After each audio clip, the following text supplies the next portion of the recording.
hello my dear students आज आम आलोचना करिम दशम श्रेणी गणितर वास्तव संख्या प्रथम अध्याय अनुशीलनी 1.1 अनुशीलनी 1.1 क्वेश्चन नम्बर 1 सुधिसे इउक्लिडर कलन विधि व्यवहार करी ग खा उलिवा अर्थात गरिष्ठ साधारण उत्पादक उलिब लागे इउक्लिडर कलन विधि बहुत इम्पर्टेन्ट है परीक्षात एटो आए चुआ नम्बर 1 दी आछे 135 और 225 एटो आमी समाधान करिम ओके 135 और 225 आमी कि व्यवहार करी इउक्लिडर कलन विधि व्यवहार करी गसाउ उलियाब लागे इउक्लिडर कलन विधिटो कि आछिल a इक्वल टू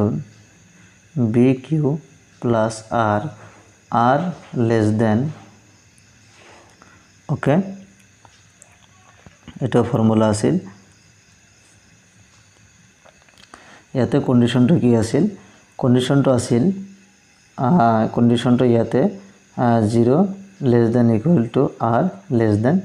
b अर्थात r मानटो कि बीतকৈ সৰু হ'ব লাগিব আৰু 0 বা 0তকৈ ডাঙৰ হ'ব লাগিব এটো আছে ইউক্লিডৰ কলন বিধি ইয়াতে a মানে ভাজ্য বুলি ক'ব পাৰা ভাজ্য b মানে ভাজক q মানে ভাগফল r মানে ভাগশেষ অৰ্থাৎ ভাজ্য সমান সমান ভাজক ইনটু ভাগফল যোগ ভাগশেষ ওকে এটো আছিল এতিয়া এই ইউক্লিডৰ কলন বিধি আমি ইয়াতে কেনেকৈ এপ্লাই কৰিম যেহেতু अर्थात आम ये केने समाधान कर मैं এটা देखाई दी आसो ये तुम्हारे भालके प्रेक्टिस कर बाकीबिलक पारिबा जेहेतु 225 इज ग्रेटर देन 135 तार माने 225तকৈ 135 सरू बा 135तকৈ 225 की डाঙर हेकारण ये लिखिलो जेहेतु 225 इज ग्रेटर देन 135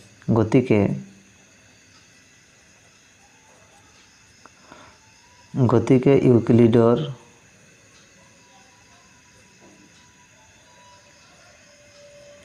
इउक्लिडर कलन विधि व्यवहार करी पाओ इउक्लिडर कलन विधि बा विभाजन प्रमेय बुली कब पारा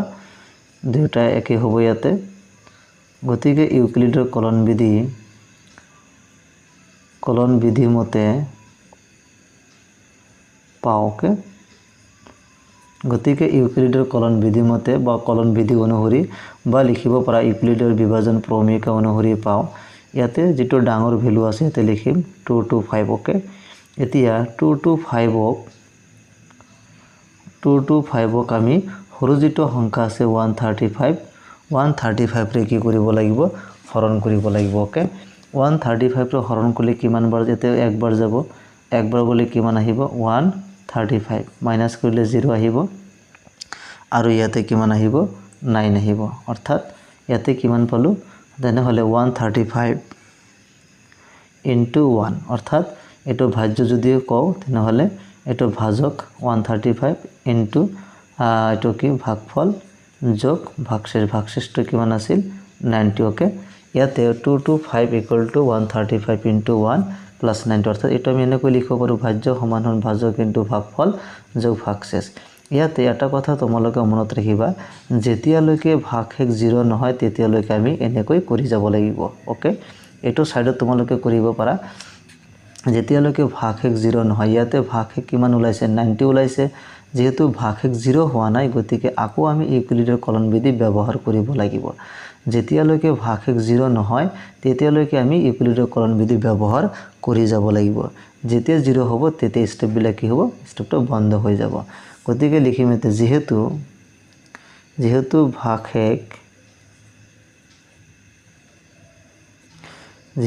ভাগশেষ 90 not equal to 0 ओके जेहेतु भागশেষ किमान होइसे 90 not equal to 0 याते भागশেষ 90 ওলাইছে এটো 0 সমান হোৱা নাই গতিকে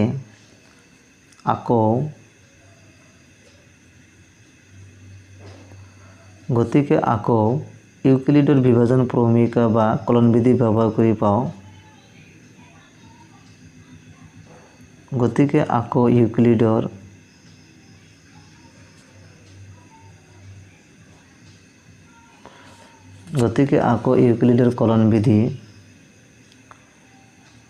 কলন বিধি মতে পাও এনেকৈ লিখিব পাৰা গতিকে আকৌ ইউক্লিডৰ কলন বিধি মতে এতে ইউক্লিডৰ কলন বিধি আমি কোন সংখ্যা দুটো প্রয়োগ করিম ইয়াতে 90 और 135 ओके सो 135 ইয়াতে আমি লিখিম সো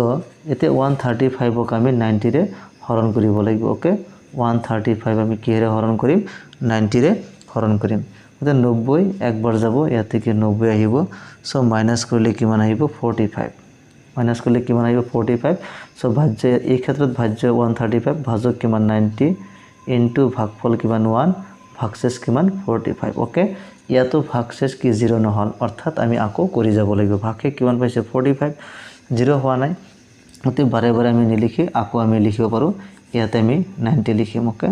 সো 90 ইকুৱেল টু এতিয়া 90 আৰু 45 ৰ ওপৰত আমি ইউক্লিডৰ বিভাজন প্ৰমেয়কা প্ৰয়োগ কৰি পাও ওকে 90 আৰু 45 ৰ ওপৰত সো 90 ক আমি যদি 45 দি পূৰণ কৰো 45 ইনটু 2 45 দুইবাৰ যায় 4 আৰু 0 থাকিব কাৰণ 90 ক যদি আমি 45 দি হৰণ কৰো 45 দুইবাৰ কিমান হ'ব 90 ভাগশেষ 0 ওলাব ওকে সো ভাজ্য সমান ভাজক ইনটু ভাগফল যোগ ভাগশেষ এতিয়া এইটো স্টেপত কিমান হল ভাগশেষ 0 ওলাইছে এটা যেটো স্টেপত ভাগশেষ 0 ওলাব হেইটো স্টেপৰ যেটো ভাজকৰ মান থাকিব হেইটো হৈছে গসাউ ওকে ইয়াতে ভাজকৰ মান কি এইটো ভাজ্য ভাজক ইনটু ভাগফল যোগ ভাগশেষ এতে ভাগশেষ যেহেতু 0 কাৰণ ভাগশেষ 0 স্টেপত যেটো স্টেপত ভাগশেষ 0 হ'ব হেইটো স্টেপ বা ধাপৰ যেটো ভাজকৰ মান হেই ভাজকৰ মানটো হ'ব নিৰ্ণয় গসাউ ওকে গতিকে নিৰ্ণয় গসাউ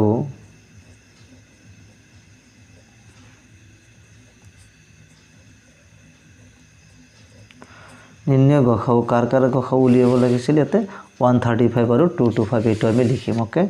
নিৰ্ণয় গসাউ 135,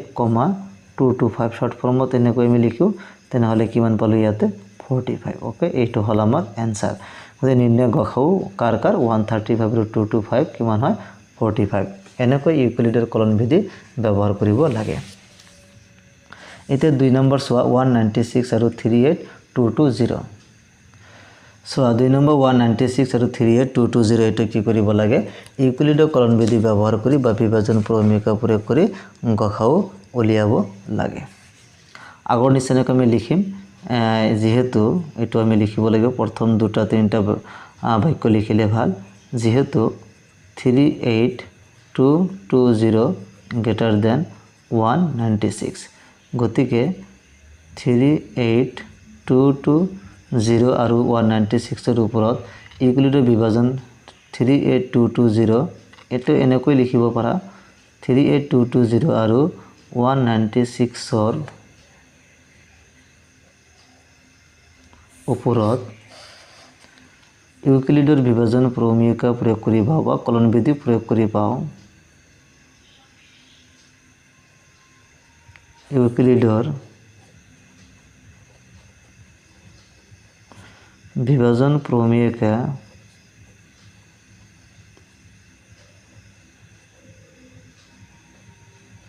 বিভাজন প্ৰমেয়কা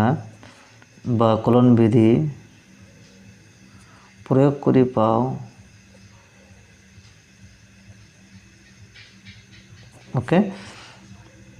প্ৰয়োগ কৰি পাও ইয়াতে এটা আমি এনেকৈ লিখিম 38220 ইকুয়াল টু ইয়াতে কি 196 ওকে সো 196 ৰে আমি 38220 ক আমি হৰণ কৰিব লাগিব ওকে 382